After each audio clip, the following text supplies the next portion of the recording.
Seems to. I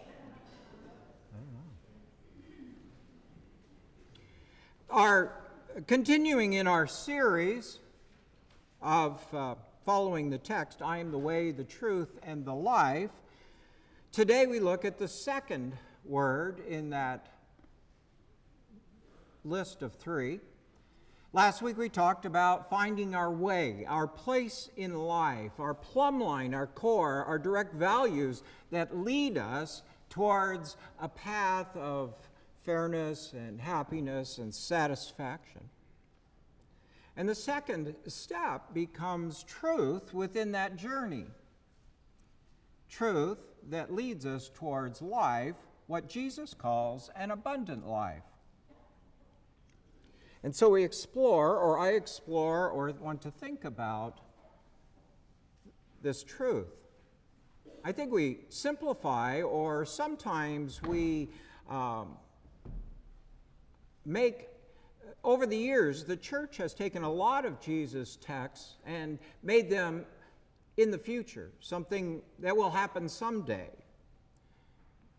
But I think Jesus said a lot of these things to help people today. And this text is no exception. If we want to live with happiness and with joy and with satisfaction and with peace, Jesus says, I am the way.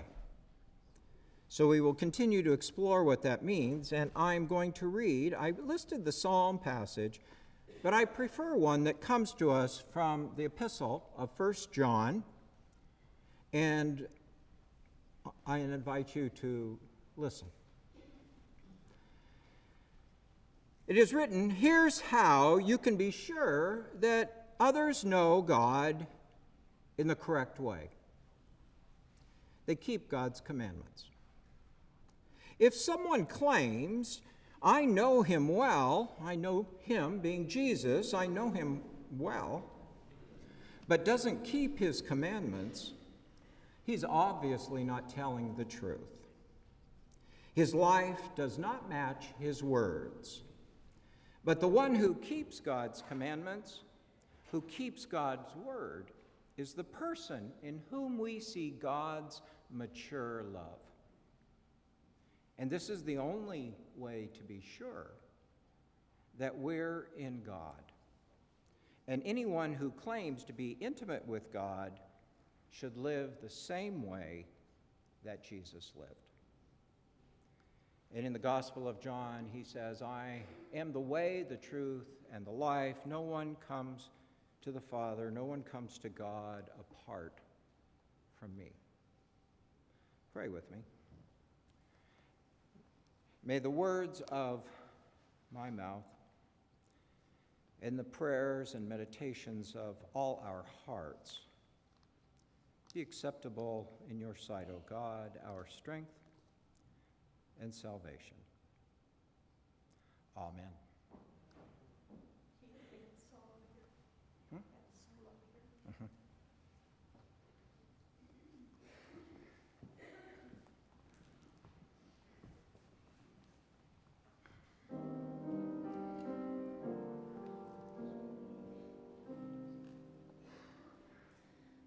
I heard the voice of Jesus calling.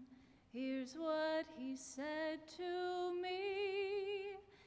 If you don't let me wash your feet, I can't your Savior be. No, I can't your Savior be.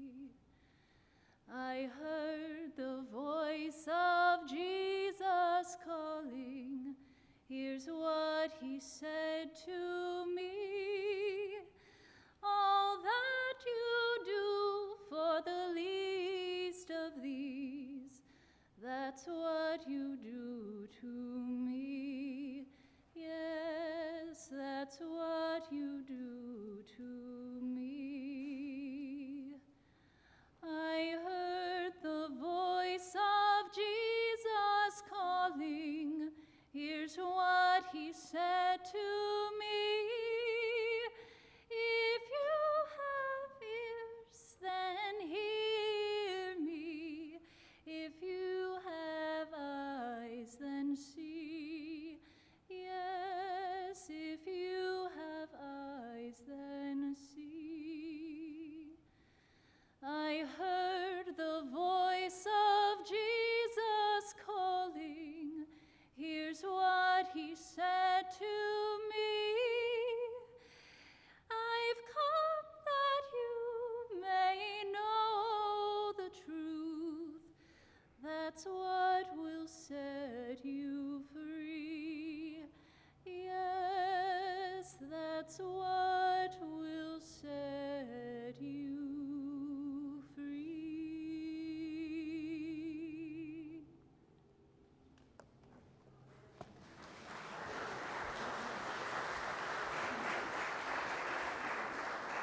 One of the most famous quotes most familiar, if not famous quotes, from sports occurred in 1920 when shoeless Joe Jackson, one of the 8 White Sox players who were accused of accepting bribes so that the Cincinnati Reds could win the 1919 World Series.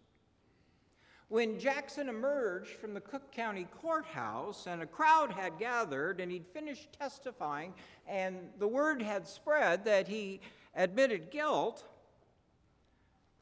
legend has it that a tearful boy ran up to him, a young man who was a fan and idolized him, and said, "Say it ain't so, Joe." Have you heard that before? Anybody here from Chicago? Yeah. Say it ain't so, Joe. Now, Jackson was eventually exonerated. Still, the legend, whether totally factual or not, the legend stands, and the White Sox of that year will always be remembered as the Black Sox. Well, friends, now we've got another scandal, amidst many, that's equal or worse, involving the world champion Houston Astros. Evidently, they illegally placed a camera somewhere in the outfield to track the signals of the catcher that were being sent to the pitcher that would be relayed to the batter so he would know what the next pitch might be. And so the camera would see it, it'd be sent to the dugout, someone in the dugout would bang a garbage can, 1 bang for a fastball, 2 bangs for a curveball kind of thing, and then the batter had an edge. It's not all that different, I guess, from a few years ago when they banned Apple Watches from baseball players for a similar sort of thing. Now, this disappoints me, but I'm really sorry to say it doesn't surprise me. It doesn't surprise me as it appears that the list of what we accept and we tolerate and even endorse these days continues to grow longer and longer and longer and spirals down farther, farther, and farther. And what concerns me about this is not merely the scandal, but what the scandal reveals. What this scandal reveals is it's a reflection on us. It's a reflection on a society as much as on baseball, because it's a matter of what we've come to deem as okay. It's okay, it's fair game. You know, all's fair in love and war, so long as it results in a win. Just don't get caught. Everybody's always sorry, right, when they get caught. Oh, I'm sorry. Well, you're sorry you got caught, right? In confirmation, we spend a fair amount of time talking about the 10 Commandments and their application for today. And, you know, this always proves challenging for the average 8th grade mind because, you know, that's a big thought. You know, what's it mean to not steal, to not kill? I mean, we know it somewhat, but it was different back then than it is now in the forms that it took. You know, the adultery one man could easily get a divorce and a woman would be ostracized if that happened. So how do we apply that today? And that's a challenge for the 8th grade mind. But I would submit to you it's also a challenge for many adults, especially the 2nd commandment. The 2nd commandment that tells us we should have no other gods before the true God. And why is this hard to kind of apply? I mean, we probably just kind of breeze by that one. It's hard to apply because, you know, people immediately think, well, that was then, this is now, that was about some stone-carved figure, and we don't have those today. You know, if you walk down Main Street, you don't see people bowing before a statue and paying homage. We're beyond that. We've evolved beyond that. We are more sophisticated than that. And we are. But this doesn't mean that we don't have deities of our own creation. Deities that take priority in our lives. An idol is merely something that gets in between you and God, something that replaces having God as the director of the way in your path of life. And society, you know, we're really good at the blame game these days. You know, what do they call it? What about them? You know, I did that, but what about them? That's worse. You know, we're really good at shifting this around, and oftentimes when we look at this spiral that's affecting our culture, it's easy to point at Hollywood or sports, you know, sports stars or entertainers of all kinds. But it's really not the individual, any particular individual or any specific profession that is responsible for this moral or immoral spiral. It's what it represents. It represents a culture whose true idol is fame, fortune, wealth, power, and being number one.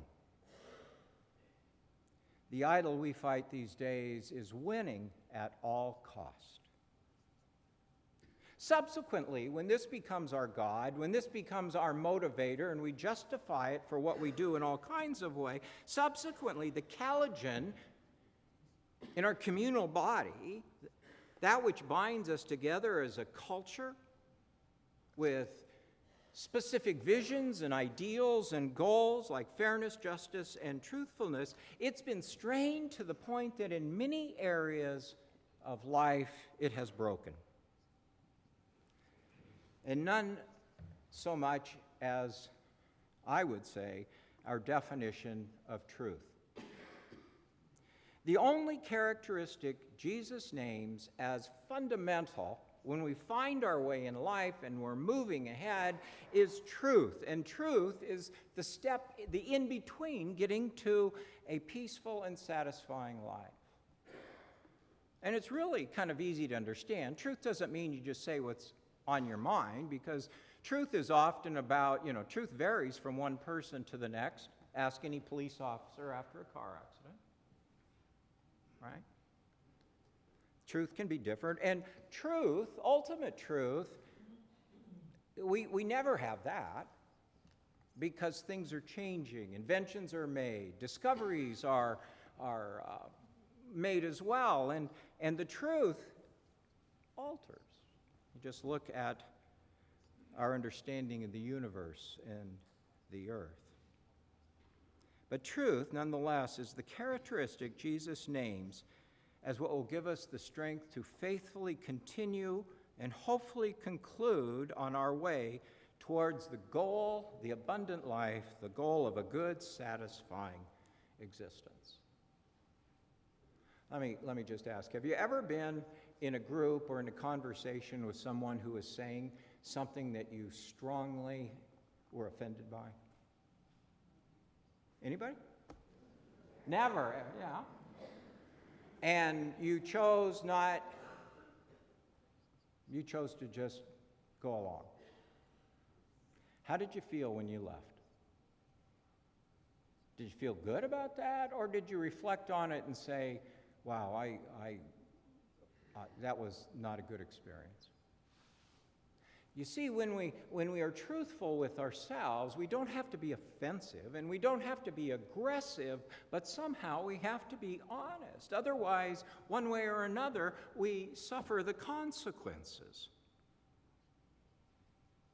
You see, Jesus wants us to be abundant in life, not in power, things, status, prestige, but in decency, goodness, for all, because no man, woman, or nation is an island. We are all inextricably woven together. And it's not just the path or the direction we choose, but the way we choose to walk it. And the way we choose to walk it as individuals and as a people is either a witness to others that this is a way that works, and this can be a light to all nations.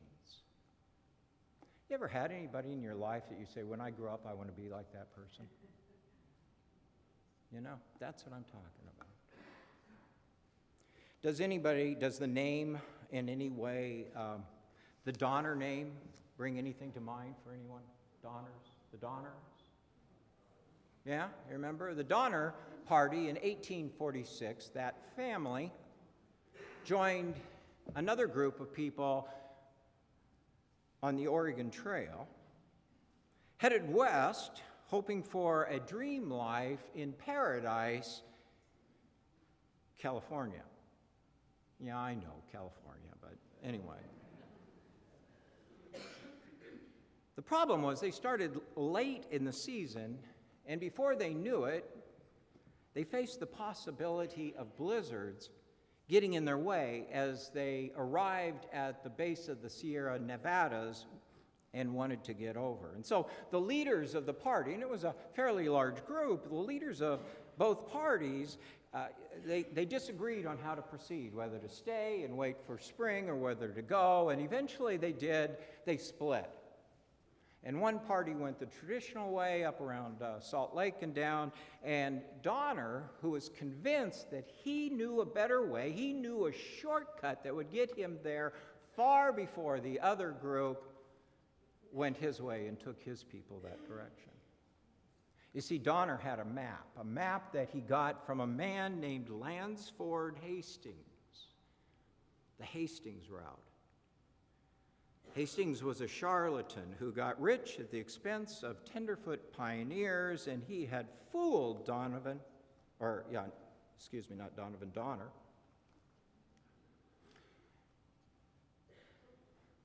He even said that he would lead them on his path, but he never showed up.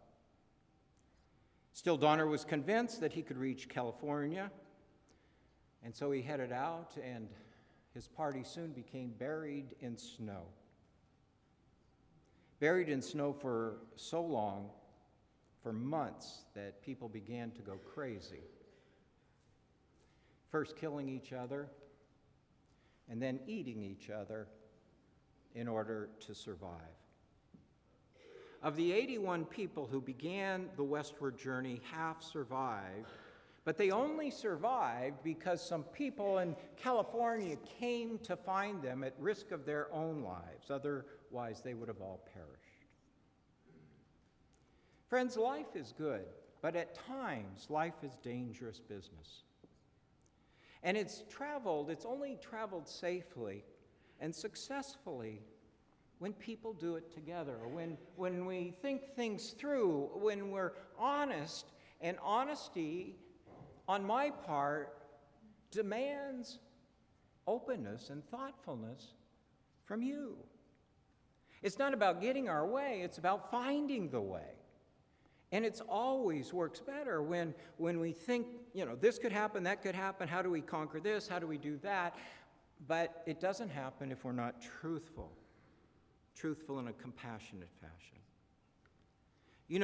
We are all equal, but we are not all the same. At home, I have one of those hybrid trees that you can get lemons, limes, and oranges on. Same tree, different fruit, and it's all good. It reminds me of something William Sloane Coffin, once senior minister of the Riverside Church in New York City, in a sermon said. He told his congregation, if we are of one heart, we can survive being of two minds. Write that down and put it on your fridge. If we are of one heart, we can survive being of two minds. But if not, we cannibalize one another as we seek to get just our way. I did some detective work trying to burrow down or dig down on this theme, this word truth. And so I listened to a TED Talk that was given by Pamela Myers, and it has 17 million views. And she is a consultant, a nationally known consultant to law enforcement and government agencies, and she teaches them how to detect if someone is lying or not. Well, after reading that, I keep my hands in my pockets, right? But where it gets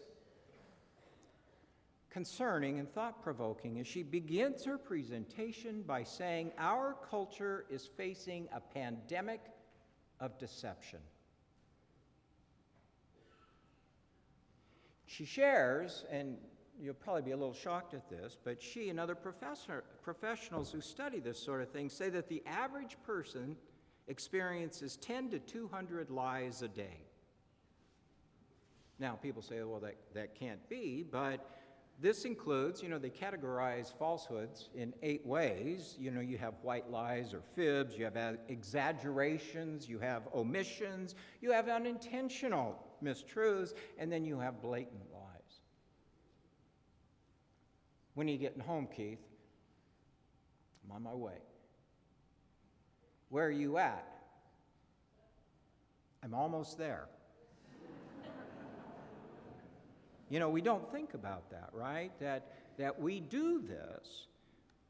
But here's the thing. Meyer concludes that lying is not about one individual or the person that does it. Lying includes 2 people, the one who says it and the one who buys it. The one who tells the falsehood and the one who blindly, without thinking about it, looking at it, accepts it. Because without that second person, that listener following suit, whatever is said goes nowhere. It amounts to nothing. It kind of melts away. Which leads me to conclude that Jesus is saying to his followers here, look at me. Watch me.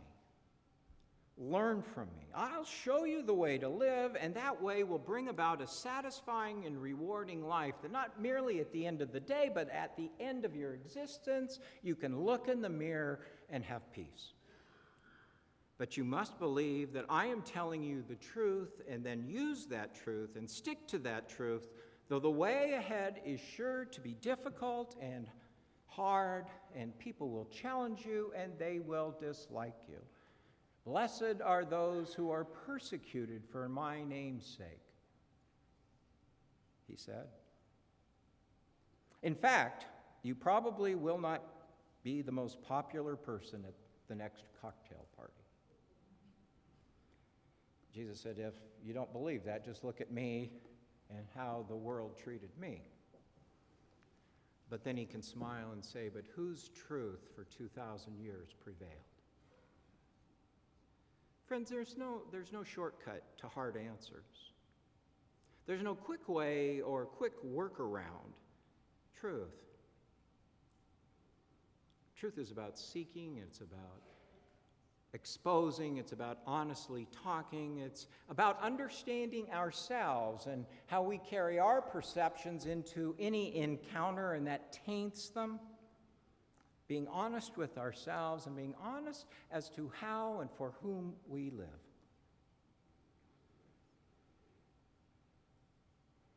Otherwise, life can be tough and not very safe, and this will require the courage to swim against the current of our times. But we can do it. I know we can do it because Jesus also said, I will walk with you. I will be with you on that way, even if it takes to the end of times.